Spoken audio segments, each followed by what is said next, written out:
Hi, I'm Rachel, and this is Zero Proof Happy Hour. I'm one of the co-hosts. This is Donovan, my other co-host. I've been a recovering alcoholic since July 18th, 2001. And I have been sober from alcohol since I was in my early 20s. All right, today we got super interesting, very complex drink. It's called Melati, and it kind of almost has the ingredient complexity of an Amaro. Mm-hmm. That's what I was thinking. Yeah. It has hibiscus, wormwood, ginseng, Korean sencha tea, cardamom, fresh basil, ginger, star anise, cinnamon, black tea, cacao, meadow sweet, pasilla chilling, maybe has a little heat, goji berry, clove, bitter, orange, red kampat, whatever that is, black pepper, field mint, damiana, coriander seed. What's going to be interesting is, will anything pop? Well, like, how does it all mix together? That'll be a fun thing to try out. Yeah, so why don't we take a little taste test first? Okay. So an Amaro is like Campari. It's a very complex blend of herbs and spices. This is definitely meant to be mixed, not sip straight, but I like to just try it first. You know, as expected, it tastes like cough syrup. Yeah, it's very strong. Dry and bitter. Definitely get that. Yeah, it's a bitter finish. Hibiscus. Mm-hmm. I taste something. Is that the fruity. goji berry? It might be fruity goji berry too. Those are very intensely tart. When I think of an Amaro though, or Campari, I feel like orange is like a strong component to it. This is not. Yeah, so Amaro means literally bitter. So it's just. It definitely is that. But yes, it does not have any really orange notes. And I'm surprised it has the pasilla, chili, and clove, and black pepper, but I'm not really getting, but no heat, really. No, I wasn't expecting heat. Well, pasilla chili can be pretty spicy. So we are making Paloma. Melati Paloma, which is usually made with a grapefruit soda or grapefruit juice, but I have this sparkling cranberry juice instead, so we're doing that. Got some lime juice. It should be 2 ounces or 120 milliliters. That's gonna be, wow, that seems like a lot. It does seem like a lot, but that was the recipe. I found this on the website. Let's travel through the exotic and serene volcanic highlands of Southeast Asia. But that's where it began, was in Singapore. Nice website, kind of goes into the details of all the crazy ingredients, like what the heck is kampat pepper? I don't know. All right. All right, ready? Cheers. Cheers. It's tasty. It's not too sweet. I could probably use a little bit more lime juice in mine. Yeah. Definitely getting chocolate.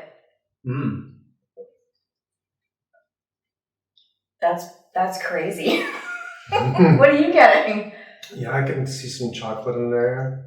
So it has wormwood and ginseng root, which is maybe where that earthiness is coming from. From the wormwood, sure. Ginseng root is more about bitterness. Mint. It's tasty. Mint would actually be really nice in here if you muddle it up. I did put mint cubes or mint leaves in the ice cube. Maybe that's why you're getting mint. Well, it does have mint in here as well. I keep sipping it. It's good. I'm not sure how to put some salami. I'm going to see if it works with food.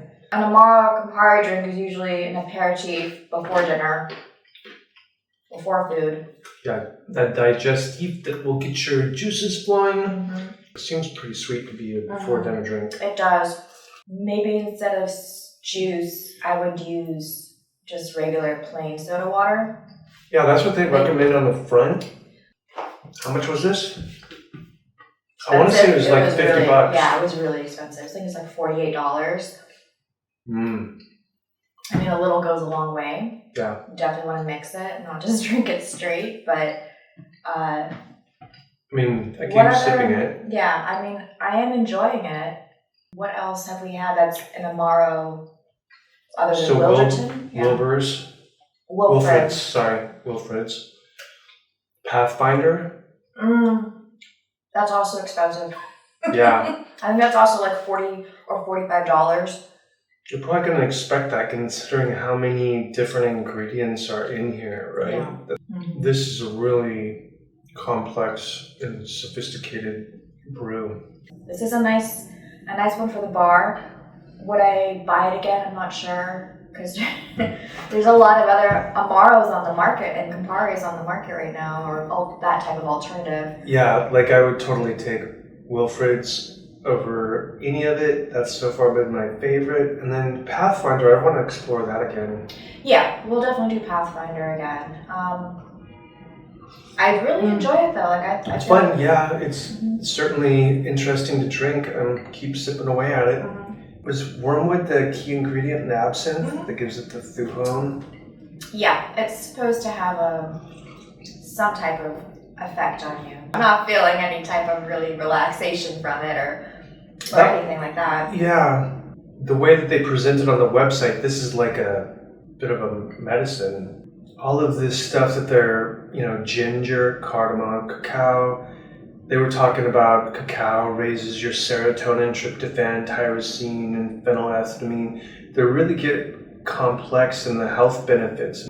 Whether or not it has it, it's still interesting to drink. What'd you give it? What would you rate it? I'm giving this a 7.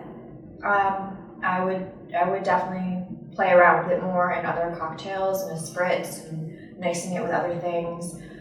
This particular recipe, I would give it more of like a 5 or 6. I think it sounds about a little right. too sweet for me, but this is tasty and I would recommend it. Yeah. Even though that's a higher price point. Yeah, especially if you threw it in some soda water. Hope you have a happy silver spring.